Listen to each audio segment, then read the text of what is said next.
Thank you, Dr. Stranges, and congratulations, Dr. Nordhaus, on this, your second doctoral degree. If you will kindly take the podium, it is my pleasure to invite you to deliver this evening's commencement address.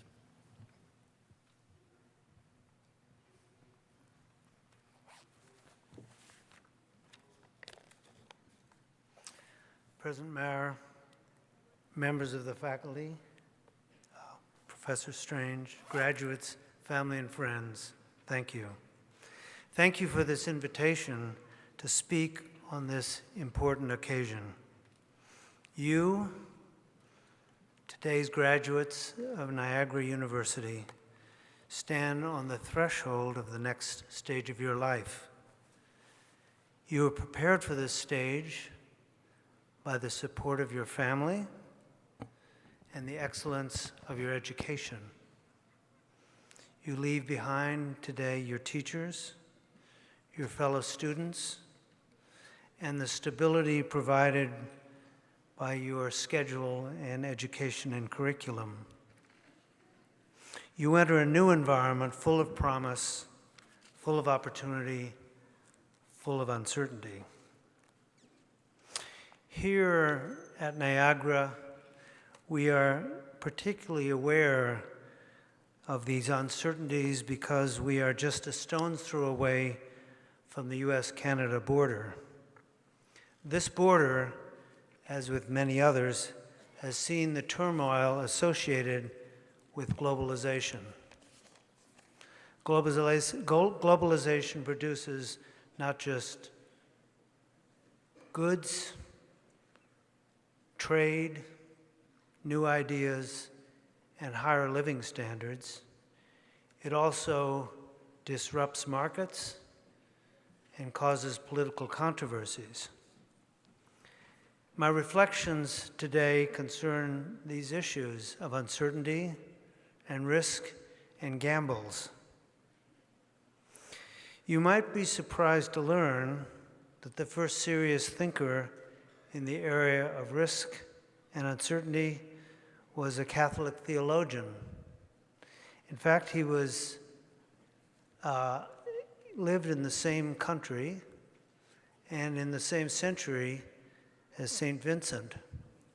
Those of you who are a little rusty on St. Vincent, you can look in your program for a short bio. His name was Blaise Pascal. He was not only a thinker about matters religious, he was a mathematician, he was a probability theorist, and he was an inveterate gambler. Very much a man of the 21st century. I remember my first encounter with Pascal when I read his work as a college freshman many, many years ago. And his work on what he called pensées or thoughts, he wrote of his faith in God as a kind of gamble or wager, or a pari in French. And here's what he said. I'll first paraphrase and then I'll give a quote. He said, "We cannot know of God from reason alone, since God is infinitely incomprehensible. However, when we weigh on one side belief against unbelief, the one side has infinite gain, while the other has finite losses." And here is what he wrote, and I quote, "If you gain, you gain all. If you lose nothing. Wager then without hesitation that he exists." Now, I recount this passage not for its importance, or not only for its importance in religious thinking, because of its role in the development of probability theory, risk theory, and decision analysis. Pascal suggested in those words I quoted that in the face of uncertainties, we should weigh the consequences and probabilities. And based on those, we should take the decisions with the best average outcomes. Not be paralyzed by uncertainty, but look at the both sides, at the consequences, at the probabilities, and act on those bases. Now, in the 17th century, when he lived, Pascal was applying his analysis to individuals. But in the centuries since Pascal, his ideas have been widely used for social decisions as well. My own work in environmental economics focused particularly, my own work has been in environmental economics, focused particularly on the risks of climate change or global warming.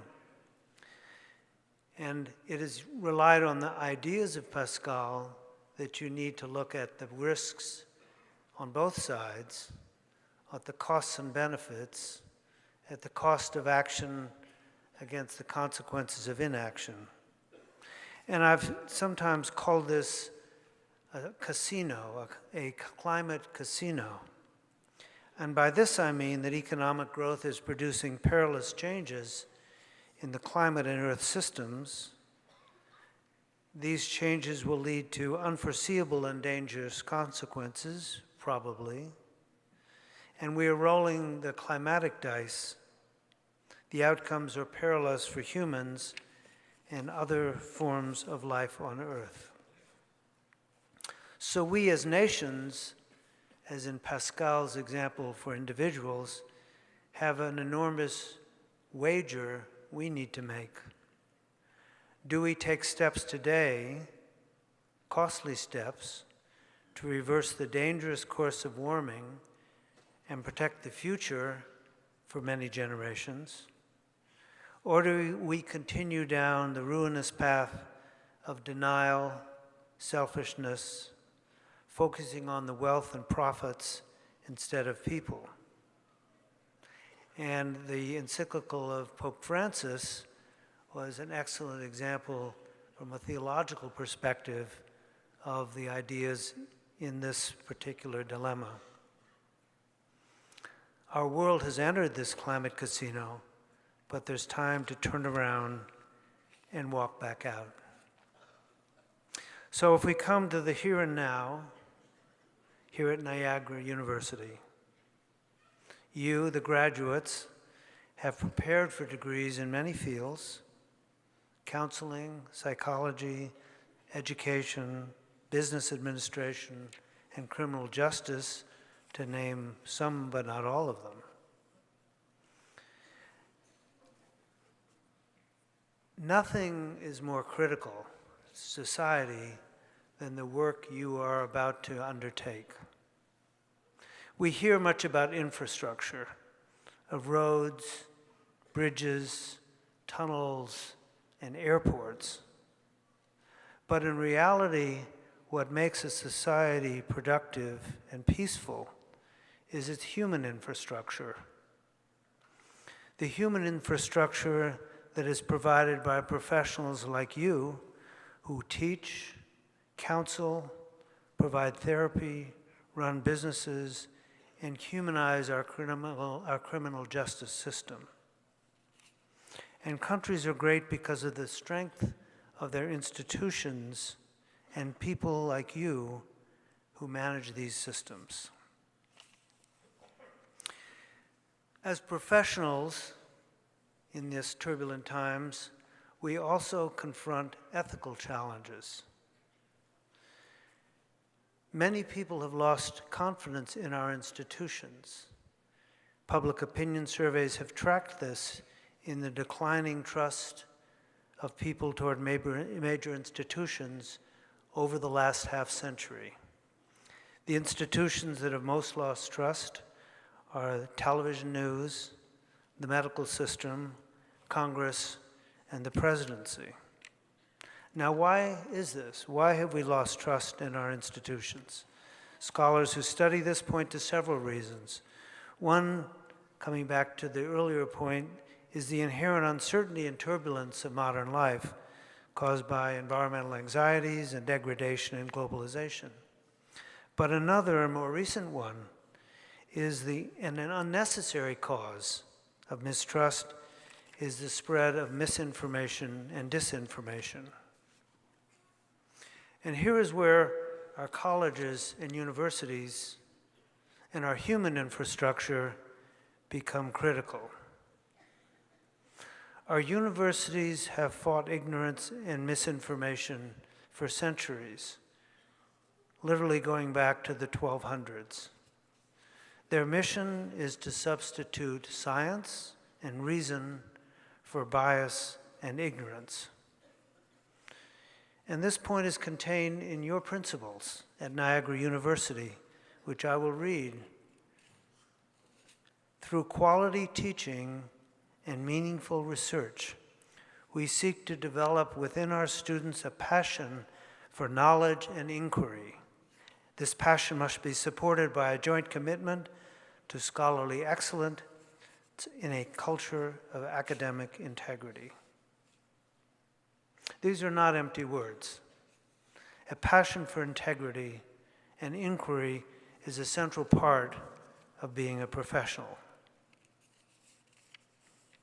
So as you leave this beautiful university, your friends, your teachers, your fellow students, you have much to take with you.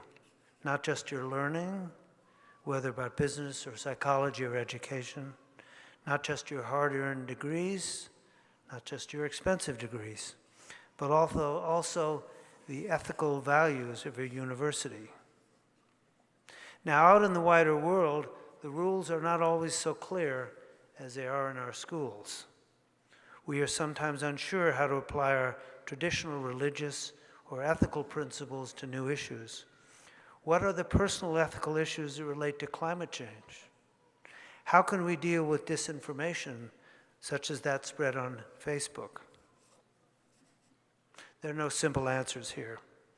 But you leave Niagara with an internal compass that will not only guide you, but protect those around you and help defend our embattled and precious institutions. I wish you well on your exciting next step of your lives. Congratulations to you and your proud families. Thank you.